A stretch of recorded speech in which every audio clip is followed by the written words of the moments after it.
খাড়া করে নেবো, দুটো হাত সামনে। প্রথমে সামনে যে মার্কার দাঁড়িয়ে আছে একবার সবাই আমরা দেখে নেবো কেমন করছি। প্রথমে ডান দিক থেকে ঘুরবো, 1, ডান দিক থেকে ঘুরলে ডান হাত, হ্যাঁ ডান দিক থেকে ঘুরবো, তাহলে ডান হাত পেছনে সোজা থেকে বাঁ হাতটা ভাঁজ হয়ে কাঁধের কাছে আসবে, বাঁ হাত ভাঁজ, বাঁ হাতটা ভাঁজ হয়ে কাঁধের কাছে আসবে, পেছনে হাতের আঙুল দেখবো, আমরা ডান হাতের আঙুল দেখবো পিসির দ্বারা সোজা,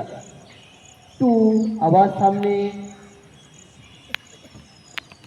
3, আবার বাঁ দিক থেকে, 4,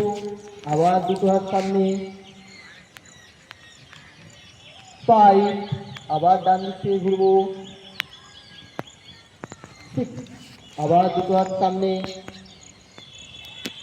7, আবার বাঁ দিক থেকে করো, 8, আবার সামনে, 9, আবার ডান দিক থেকে, 10, আবার সামনে, রিল্যাক্স।